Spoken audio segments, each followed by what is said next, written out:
Olá, tudo bem? Bom dia, boa tarde, boa noite. Eu não sei que horas que você está assistindo este vídeo, mas essa é a nossa segunda aula do quarto bimestre do primeiro ano do ensino médio de filosofia, ok?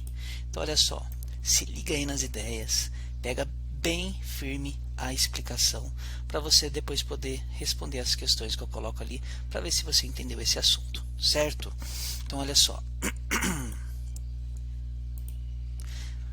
o nosso tema de hoje é por que estudar filosofia. É o tema, né, proposto pelo nosso material, proposto pelo Centro de Mídia e que eu estou aqui fazendo a minha explicação para vocês. Então, hoje o nosso conteúdo é porque estudar filosofia é a habilidade reconhecer manifestações históricas e sociais do pensamento filosófico. E aí depois tem essas 4 questões que eu vou pedir para vocês responderem aqui embaixo desse vídeo, nesse mesmo formulário que você está acessando.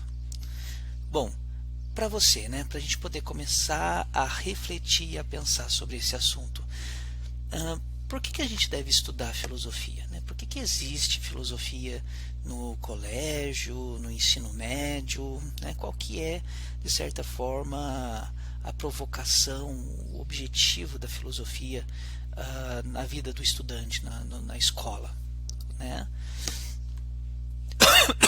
E depois uma pergunta, né, para mim, por que eu, como professor, por que acredito que é importante estudar filosofia?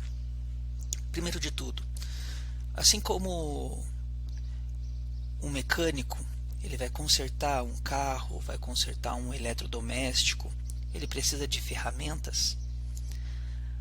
A nossa vida, a nossa realidade, ela possui certos dilemas, certos problemas, certas questões. A filosofia, ela nos dá uma caixa de ferramentas para nos ajudar a resolver esses problemas. Essa caixa de ferramenta são os conceitos, né? Ou seja, a filosofia, ela me fornece conceitos a partir dos quais torna-se possível, de certa forma, pensar os problemas, poder resolver algumas questões relacionadas com a nossa vida, relacionados com a nossa vida em sociedade, relacionados com a relação do ser humano com a natureza, da relação do ser humano com o mundo, da relação do ser humano com as questões transcendentais, né? As questões que fogem da nossa compreensão muitas vezes. Bom, aqui tem uma frase muito profunda do filósofo Sócrates, que diz assim: uma vida não examinada não vale a pena ser vivida.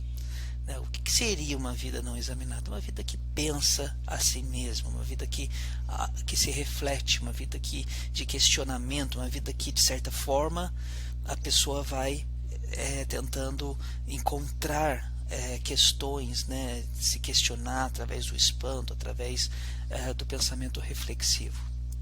E aqui um texto, né, do José Alves de Freitas Neto. Diz assim: se as pessoas se perguntam sobre determinadas coisas, é por manifestar, como disse Aristóteles, um desejo natural de conhecer. O saber é obtido a partir do exercício da indagação. O pensamento filosófico, por exemplo, é fruto de uma necessidade, a de conhecer, a de compreender a realidade em seus múltiplos aspectos.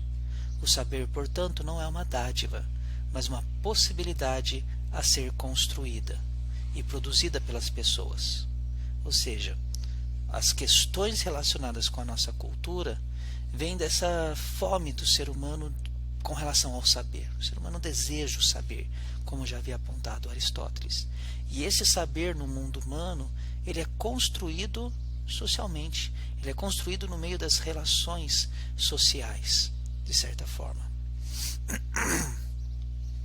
Depois, um pouquinho mais adiante, aqui uma pintura, né, que revela um pouco essa ambição, essa fome pelo conhecimento, né? Essa pintura é do Rembrandt, se chama Lição de Anatomia, do Dr. Tulp, de 1632, e mostra aí, né, uma série de estudantes de medicina diante de um professor de anatomia abrindo um corpo humano morto, né? Ou seja, essa questão de querer abrir, de querer conhecer, né? Isso a gente já identifica nas crianças. Elas ganham alguns brinquedos e alguns brinquedos elas querem abrir para ver, né, o que tem dentro, como é que funciona aquilo tudo, né? Então, o que essa pintura revela sobre o conhecimento? Aqui uma próxima pintura renascentista, mas retratando um período aí antigo, a escola de Atenas, né? E ali